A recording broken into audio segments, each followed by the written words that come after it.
Bon, allez, avec un peu de chance cette fois il n'y aura pas 25 fois trop de bruit à côté.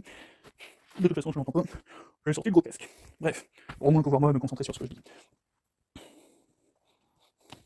En gros, je viens de retomber euh, sur un extrait d'une attardée, pour rester courtois, euh, qui sort l'argument, en 2025 je comprends pas que tu puisses encore le dire, 2010 encore peut-être, 2025 t'as 15 ans de retard sur les bases de réponse, hein. L'argument du la viande ça pollue trop. La viande, ça pollue énormément.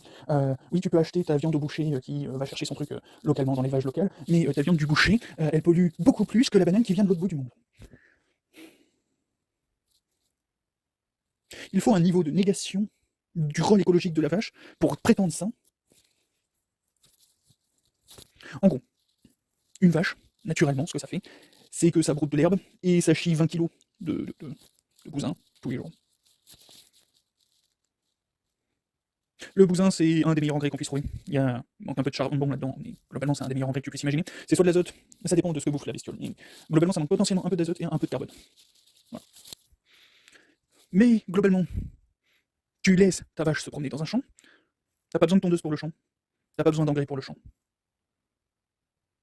Ah, parce que, comment dire, l'argument il se base en disant oui, il faut tant de litres d'eau pour alimenter une vache. Alors, ça prend l'eau que boit la vache, puis l'eau qu'il faut pour créer toutes les plantes que la vache va manger, puis bref. Et ça te dit voilà, et le coût écologique est absolument dramatique. Et sauf que la vache elle le chie.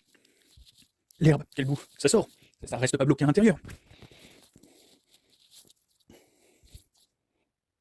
Et, et donc du coup, ben oui, si tu récupères pas le caca, que tu le mets pas quelque part pour en faire quelque chose, si tu revalorises pas le caca de la vache, oui, oui, et même dans une usine, le caca, tu le mets dans un méthaniseur, ça méthanise, ça produit ton méthane, le résidu de caca qui sort du machin, tu l'envoies dans ton champ, ça fertilise le truc, même sans mettre la valeur motrice, on va dire, de la vache, juste le tube digestif de la vache a déjà une valeur en lui-même.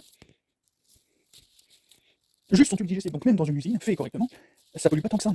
Alors, c'est horrible pour le traitement de la vache, surtout quand on voit comment elle finit égorgée, pour du par une patte, surtout la fin de vie, c'est particulièrement horrible, mais c'est faux,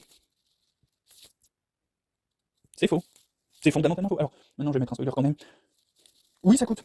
Enfin, ça coûte plus cher en gros de produire 1 kilo de viande. Enfin, ça coûte plus cher écologiquement à faire tout ça. Hein, économiquement, écologiquement tout ça. Ça coûtera quand même plus cher de faire 1 kilo de protéines euh, de viande que de faire 1 kilo de protéines végétales. C'est possible avec l'immunocrane complet. Bref, ça coûte plus cher, quoi qu'il en soit. Ça, je nie pas le concept.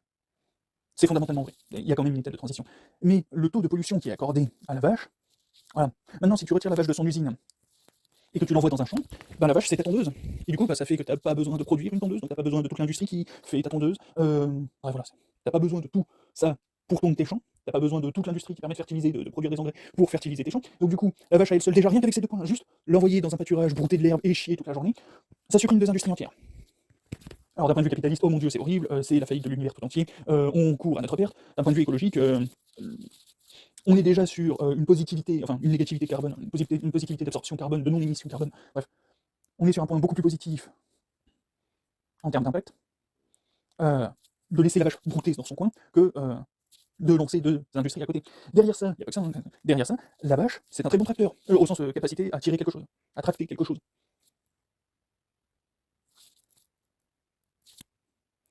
Et bah ouais, si tu veux labourer ton champ, tu as 2 options, hein, en gros.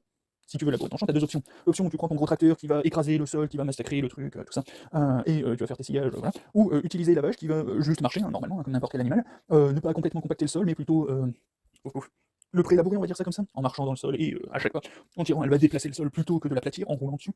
Et derrière ça, tu as le même résultat pour la vache, sauf que tu n'as pas les grosses traces de pneus au départ. Et là, je viens de te supprimer le besoin d'essence pour un tracteur, parce que la tondeuse, hein, c'est géré par un tracteur, le besoin d'essence pour un tracteur, le besoin d'une industrie pour le tracteur, et le besoin d'une industrie pour l'engrais. Même si techniquement il faut réinjecter 2-3 trucs dans le fumier de l'élevage pour que ce soit vraiment très très efficace, pour atteindre le même niveau d'efficacité que les engrais chimiques, il faut réinjecter 2-3 trucs quand même dans l'engrais, dans le fumier, et dans le traitement que tu fais du fumier pour pouvoir obtenir un truc tout aussi efficace. Mais voilà. Et du coup, là, ta vache, t'es sûr qu'elle pollue?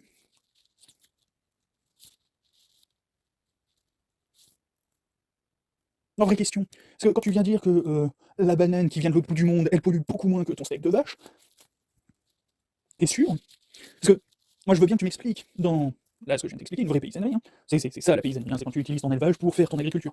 Et que, bon, une fois que la vache commence à plus pouvoir faire ses trucs, t'as deux options, soit tu la laisses péricliter tranquillement, soit tu l'envoies directement à l'abattoir. C'est deux versions des choses. Soit t'as plutôt un attachement affectif et tu prends en considération la vie de la vache, soit tu prends juste le point de vue purement pragmatique et tu suicides la vache gentiment dans son coin dès qu'elle a fini sa capacité de trait. Bref. Maintenant, je te laisse choisir, hein, parce que, en gros, une fois que la vache n'a plus de capacité de trait, ou que voilà, c'est beaucoup moins efficace, ça prend beaucoup plus de temps, ça la fatigue, elle, dans son coin, beaucoup trop. Bref. Parce que derrière ça, elle redevient une vache dans une usine, en gros.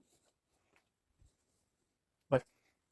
Ça dure quand même quelques années. Si tu regardes ce qu'on fait, techniquement, elle peut tenir 1 ou 2 ans de plus que ce qu'elles font maintenant actuellement, enfin, en ce moment, dans les usines.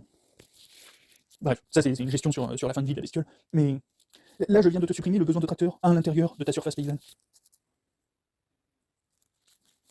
Et donc, du coup, compare le steak de vache qui sort de la paysannerie, on va appeler ça la paysannerie, à ta banane qui vient de l'autre bout du monde. T'es sûr que c'est le steak de vache qui pollue beaucoup plus? Non, parce que, objectivement, c'est faux. C'est absolument faux. C'est absolument, définitivement et infiniment faux. Pour nier le rôle écologique de la vache, disons que ceux qui nient l'Holocauste et qui disent Hitler n'a rien fait de mal, la gamine, là, le même des années 2010, où t'as une gamine qui dit ouais, mais Hitler, voilà, en anglaise, hein, Hitler did nothing wrong, c'est moins négationniste que nier le rôle écologique de la vache.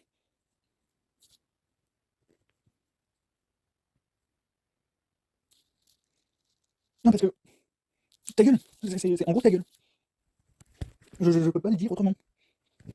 Maintenant, encore une fois, sur une vraie paysannerie, t'as toujours besoin de beaucoup plus d'agriculteurs, parce que du coup, la vache, faut quand même un humain pour aider la vache, voilà, c'est beaucoup plus long, c'est pas un tracteur qui avance, hein, qui te fait le truc à 30 km/h, la vache, elle va te le faire plutôt à genre maximum 3 à 5 km/h, faut regarder le truc, mais ça fait prendre le temps de bien faire les choses, ça évite de massacrer complètement le sol, bref. Et du coup, je vais choisir entre une agriculture qui a besoin de tracteurs, d'industrie agroalimentaire pour faire des engrais et tout ça, et ou un truc où tu peux mécaniser les déchets quand t'en as envie, où t'as pas besoin de tracteur, t'as pas besoin de tondeuse, voilà, t'as ton élevage qui est fait, voilà, l'animal vit littéralement dans la nature, alors, il vit dans les champs, à minima.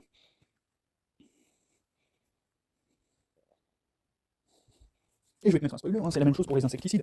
Tu le fais à l'ancienne, t'envoies tes oies, alors oies canard poule, potentiellement hérisson, 2-3 trucs comme ça, oies canard poule, et tu pisses sur les trucs. Alors techniquement c'est l'urée concentrée, enfin c'est la pisse concentrée, c'est ouf, ouf, tu fais tes besoins dans des toilettes sèches, et tu filtres le caca du pipi, tu fais macérer le pipi pendant quelques temps, tu obtiens un truc ultra concentré en ammoniac, et ce truc ultra concentré en ammoniac vire quasiment toutes les saloperies que tu peux imaginer.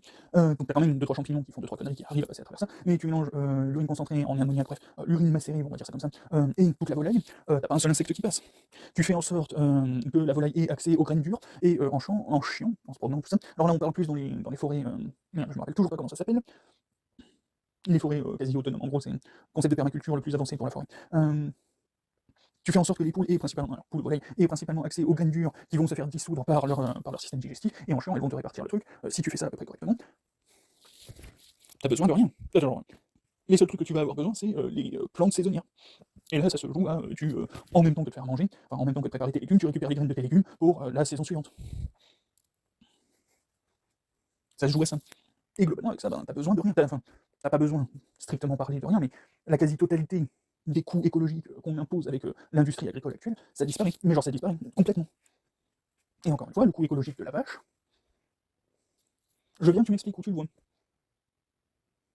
Parce que venir prétendre que la totalité, si c'est jeté et que t'en fais rien et que tu revalorises pas les déchets, c'est un problème de stupidité du gérant de la vache, donc globalement de l'éleveur. C'est un problème de débilité profonde du côté de l'éleveur, alors, ou de la personne qui a appris à l'éleveur à être éleveur. Mais bref, en gros, du modèle, du logiciel d'élevage actuel. Si tu revalorises pas le fumier de la vache, c'est ton problème. Et venir dire la vache, elle coûte tant parce qu'elle consomme tant dans toute sa vie et que tu nies l'utilité de ce que tu peux en faire, la vache c'est juste un point de transition entre l'état de végétal et l'état de fumier, avec un bonus de viande en supplément. Viande, production de lait, production, bref, ça dépend de la bestiole qu'on prend en compte.